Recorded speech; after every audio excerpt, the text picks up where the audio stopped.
All right, so our next way to solve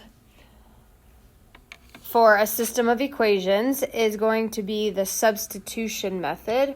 So the substitution method, so it says a method of solving systems of equations by substituting equations within one another.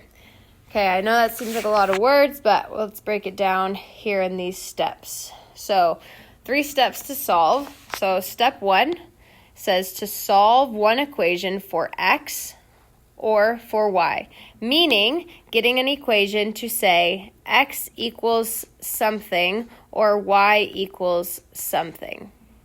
So that's what they mean by solving for x or y. The next step is substitute this expression, so it's going to be either, say, that pink or this green. So you're substituting this expression into the other equation to solve for the variable. And then step 3 is to substitute your answer into the revised equation from step 1 and solve for the other variable. So let's break down those steps in an example. So I'm going to start with I'm actually going to start on question 5 because this one requires all 3 steps. So again, our first step is to solve one equation for x or y. So we need to solve, so I'm going to highlight these. Let's go. Let's say I'm going to solve, this one's going to be my green equation, and this one's going to be it's a terrible color. So let's solve both of these, and I think this one is going to be easier to solve for y. So I'm going to say 2x plus y is equal to -2. So to get y by itself, I'm going to subtract 2x from both sides. And now I have y is equal to, and I'm just going to rearrange that equation and say y is equal to -2x minus 2. So now my new green equation is going to be y equals 2x minus 2. So now we have one equation solved for y. And then our next step says to substitute the expression into the other equation and solve for the variable. So we're going to say, we're going to substitute this expression, the thing that I'm boxing right now, we're going to substitute this expression into the other equation to solve. So the reason we do this is because we need to solve for one variable, because remember, our goal at the end of this is to get a solution where we have, our solution where we have one x and one y where these two lines intersect. So we can do that. So I'm going to take this expression, -2x minus 2, and I'm substituting it into my other equation for x. So that'll look like this. 5x plus 3. Okay, but now, since we know, let me use my pointer, since we know y is equal to -2x minus 2, now rather than writing y after 3, I'm going to replace that, erase this. I'm going to replace that y with the expression -2x minus 2, and that equals -8. So now, we made this a true statement because, just a side note, we know y is equal to y and x is equal to x. So in this specific equation, we know that the y in the green equation and the y in the brown equation are both the same value. So we're going to use this substitution to solve. So now we can distribute the 3 to both of the 2's inside. And now when we write this out, it's going to be 5x minus 6x minus 6. And that's going to be equal to -8. So now we're going to combine like terms. So we have 5x minus 6x. So that's going to give us -1x. You could also just write x. That would be fine. Minus 6 is equal to -8. Then, to get the x by itself, I'm going to add 6 to both sides of my equation. This becomes 0, and we're left with negative 1x is equal to negative 2, because that's what negative 8 plus 6 is. So we're almost done, but now we need to get rid of this negative 1 in front of the x. So our final x is going to be x is equal to a positive 2.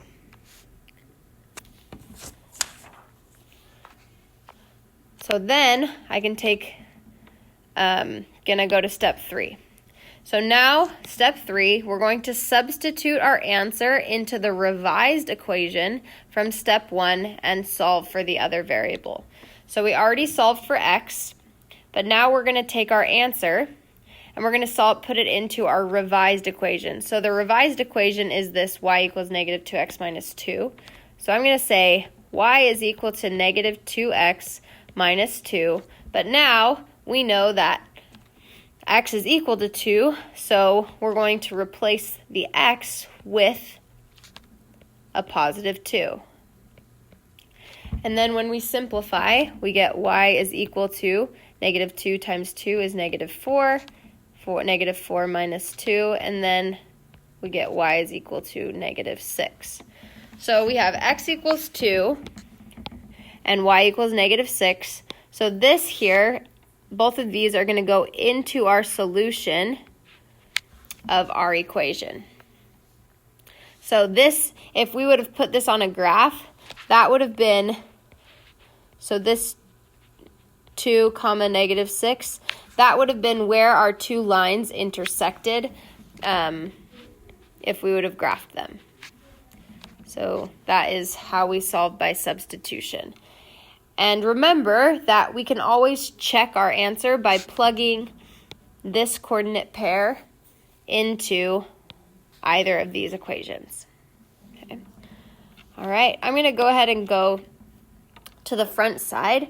I did the hardest one first, so if you made it this far, congrats. I'm going to solve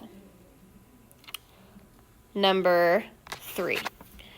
So we already have one equation solved for x or y.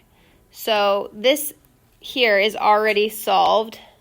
So we already have this solved for x or y. And so we can now take this x plus 9 is what y is equal to. So when we substitute into our second equation, 3x plus 8 times x plus 9 is equal to negative 5. We now only have one variable to solve for, and now we can distribute the 8, and we're left with 8x plus 72 is equal to negative 5, and then remembering to bring down that 3x there. So 3x plus 8x, so we're combining these like terms. 3x plus 8x is 11x plus 72 is equal to negative 5. Then we're going to subtract 72 from both sides to get the x by itself. On the left it becomes 0, and we're left with 11x is equal to negative 5 minus 72, which is negative 77. And our last step is to divide both sides by the coefficient of 11, and we get x is equal to negative 7.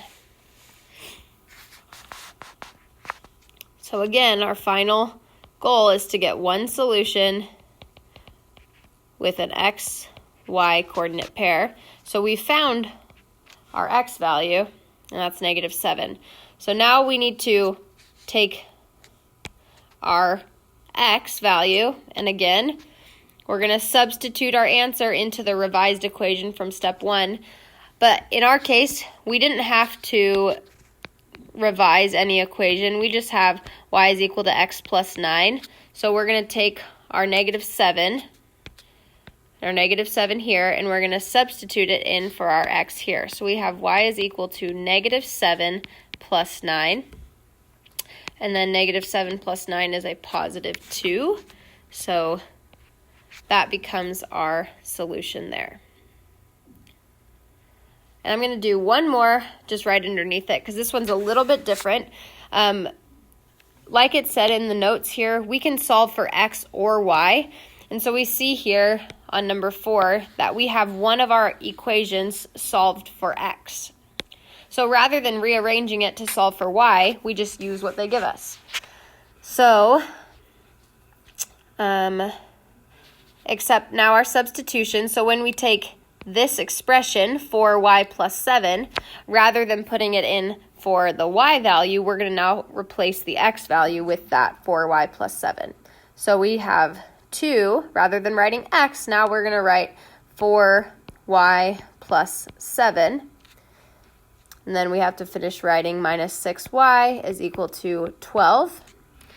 So if our goal is to get one variable to solve, so we see we have all y's in our equation.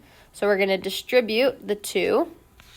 So now we have 8y plus 14 minus 6y is equal to 12.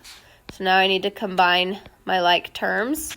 So 8y minus 6y is 2y plus 14 is equal to 12. Then we're going to subtract 14 from both sides, and we get 2y is equal to negative 2.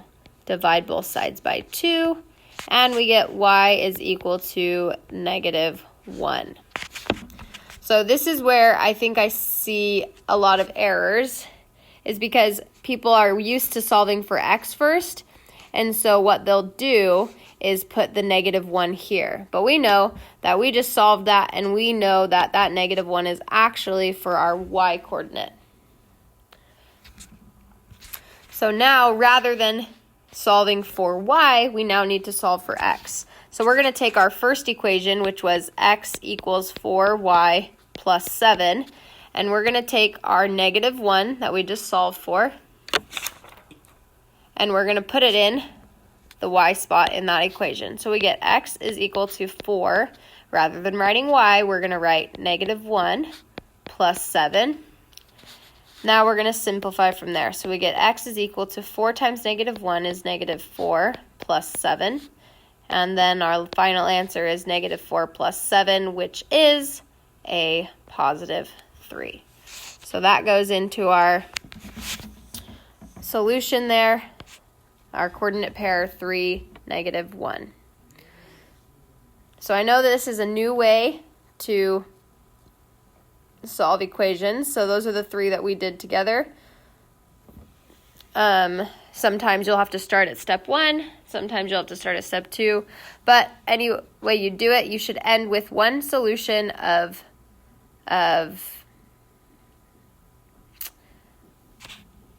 xy coordinate pair. Unless, let's look at an example where we get no solution. So this one I'm just going to show just for, it's already worked out for us. So this is solved out for x. X is equal to negative 5y plus 4. So you see they took the x and they substituted that here.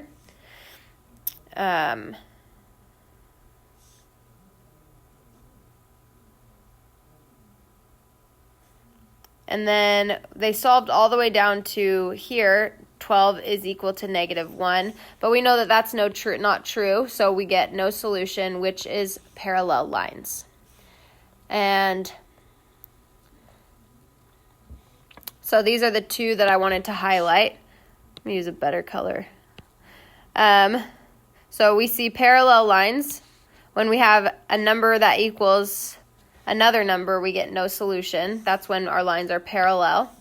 And if we get a solution that has the same answer, so 54 is equal to 54, that means we end up with the same line, and that leads us to infinite solutions. So again, as you go through this note page, hopefully you're able to have this help you.